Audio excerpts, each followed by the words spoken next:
My guess is that you've heard about the concept of diversifying your investment portfolio, right? But I'm also going to guess you probably have not heard about why it is important to diversify the types of retirement accounts that you have.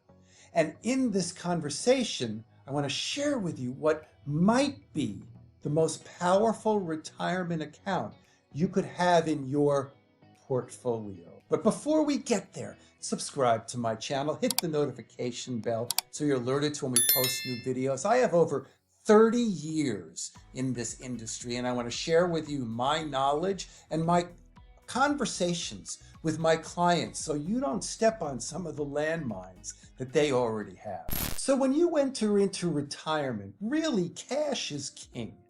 You know, I talked right at the outset about diversifying your portfolio, right? And herein lies, I believe, an area where our industry has done you wrong. Because the emphasis in the conversation is all about money management and diversification. And during your working years, that was really, really important. But as you transition into retirement, that conversation becomes less important, and the conversation and planning around income becomes the most important conversation that you have. And this is why I believe that most people have not had or are not aware of the concept of diversifying their retirement accounts in an effort to maximize their retirement income. So I want to share with you, because we do money management and we talk about that type of diversification with our clients, but I want to share with you as I share with them how to think about diversifying your retirement accounts. So let's start with the diversification with regards to your retirement accounts and start with what we'll call the traditional IRA. Now, this is where you have contributed over the years, or maybe you've rolled some money over from some corporate 401k or 403b account into your own traditional IRA rollover account. And the traditional IRA, goes like this. Most of us are aware of it. The money goes in. I mean, if you're contributing to it, it's a contribution that is actually pre-tax, so you can actually get a benefit, a current tax deduction for that, depending upon your circumstance. So I talked to your accountant, your tax advisor.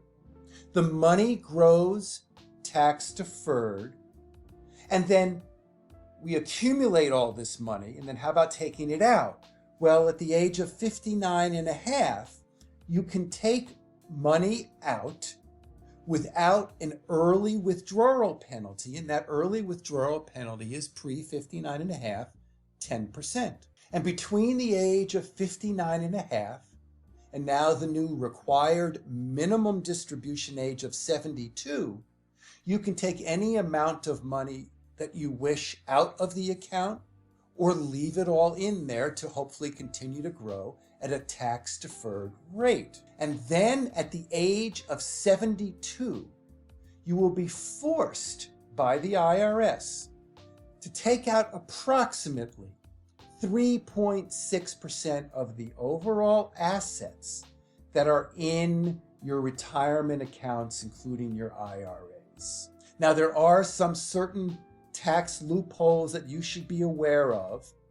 So make sure that you view some of our 7 steps to retiring videos to learn more about that.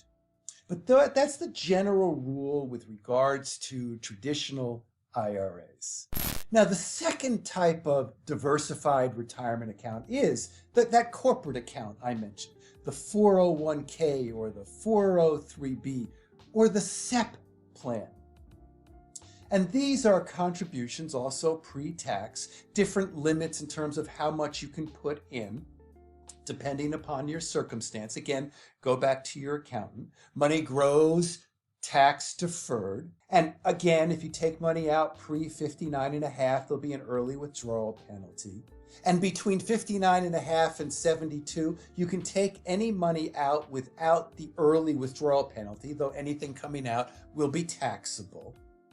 And then at the age of 72, you'll be forced to, for most of you, to take that 3.6% required minimum distribution, and that amount of income will be taxed at your current tax bracket. So there are two other categories that we're now going to go into, but just before I get there, so the question is, are you truly prepared for retirement? In my new book, Don't Outlive Your Money in Retirement, I created a quiz. And if you go up to my banner, hit the icon for the quiz. It's a quick 15-question quiz. Will take you 2 minutes to invest your time. Once you go through the quiz, I'll score it and tell you which one of the 3 retirement preparedness stages you are in. And I'll also get you a free chapter of the book and a couple of worksheets. So you'll have a little bit more clarity as to whether or not you are prepared for this next chapter. So as I say, there are 2 very important other retirement accounts that will help to diversify how you take control of the income that you're going to get and also take control of how much tax you will be paying on that income. So the next type of account is the Roth account. And depending upon how you get money into that Roth account, whether you contribute it on an ongoing annual basis, and that's an after tax, you don't get the benefit of the current tax deduction for that. Or if you rolled over some money from a regular traditional IRA into the Roth, you will have to pay some taxes as a result of doing that when you do that. And there are limitations. Again, go to your tax advisor to understand what you can and cannot do. But the benefit of the Roth is that the money still grows tax deferred, but when you take it out, there is no income tax. And most importantly, particularly for those who reach the age of 72 and don't want to take money out, you are not forced to take money out for a required minimum distribution. This is really, really important. And this gets to me to probably the most powerful retirement account that is truly underutilized by most. And that is the health savings account, or the HSA. Now, this differs from the FSA, the flexible savings account, but I want to share with you in general what the HSA is and how it can benefit you. So the HSA was designed for people to take advantage of tax-deferred growth on their money, assuming they have a high deductible insurance plan. Contributions are made either by the employee and or the employer, and this money can come out for qualified medical expenses. The important thing to recognize is it is really a triple tax advantage. No tax on the contributions going in, no tax on the money that might grow that you don't use on an annual basis in the HSA, and no tax coming out when, if you need that money earmarked for qualified medical expenses. So this is where it's really important. If you had, and we all will have, I'm sure, some sort of health situation and some medical bills that have to get paid, wouldn't you want to pay for them later on in life in a tax-free manner than having to take money out of some bucket that you have and having to pay taxes on that money?